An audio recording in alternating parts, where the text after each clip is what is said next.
The Florida Panthers won the Stanley Cup, and did they also win the draft? Well, I thought they did pretty well. So first off, I do want to say congratulations to the Florida Panthers for winning the Stanley Cup.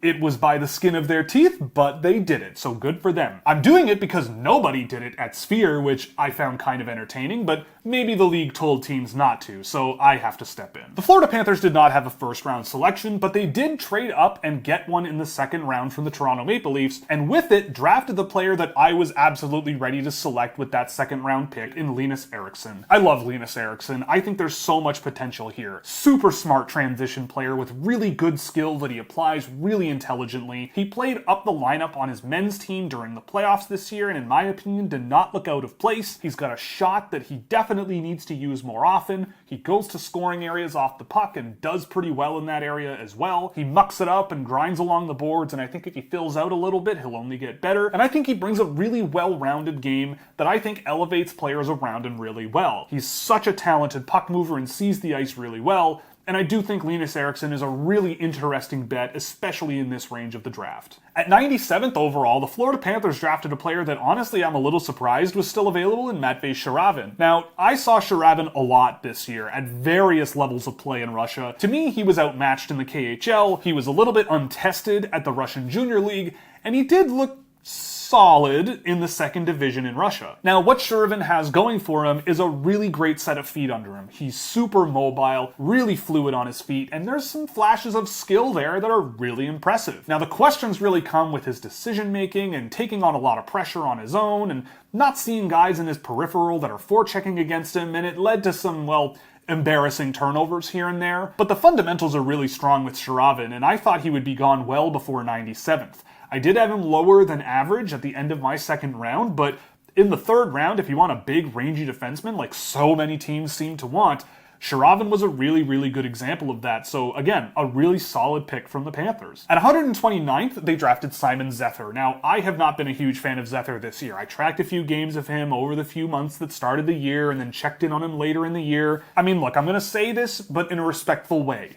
They were probably the most boring games I've seen all year. He just wasn't really creating a whole lot offensively, there wasn't much happening defensively, but he was a decently physical player that can move the puck okay. I just was not really finding a whole lot to be tremendously excited about with Simon Zheter. He wasn't ranked on my list, and at the SHL level, he kept up with play okay, but again, just a effective but boring hockey player, and I guess if you get anything in this range of the draft, then great. At 169th, the Florida Panthers drafted one of the more intriguing players that I went through a little bit of a phase with early in the year in Stepan Gorbunov of Chelyabinsk in the Russian Junior League. This guy is really tall, really lanky, and once in a while does some stuff with his hands on the puck that blows you away. Other than that, again, like Zheter, kind of boring. Not a whole lot going on there, but there are flashes of some really impressive play there. He's really young and I think really raw, but if Florida can get him to fill out a little bit, get a little bit more experience playing at higher levels in Russia, which I think will happen in time, I think Gorbunov could be a really interesting player. In this range of the draft, I thought he would be an interesting swing.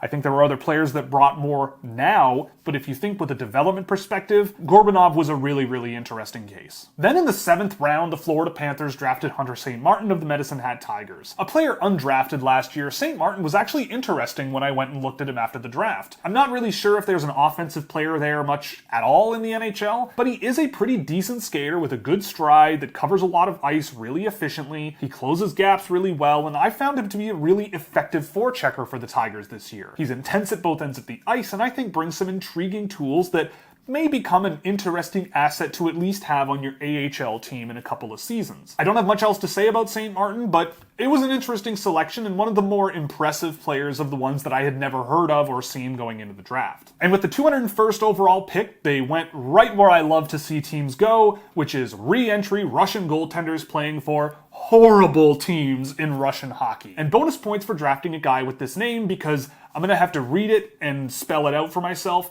Denis Gabrachmanov.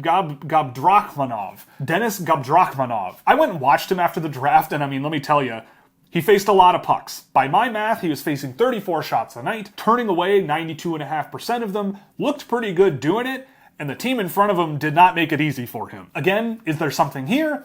I don't know, but the Florida Panthers have an entire goaltending department now, and maybe they see something in Gorbunov that could turn into something. And if it does, having a guy named Denis Gorbunov in the NHL would be the best. So I love this pick for a number of reasons that may or may not be very practical, but it summed up a really interesting crop of players for the Florida Panthers. So the Panthers for me get a 2B. They did not have a first round pick, but they did draft a player that I had in my first round in Leif Erikson, and I'm a really big fan of his potential. And secondly, Matias Shuravan in the third round is also a really interesting selection for me.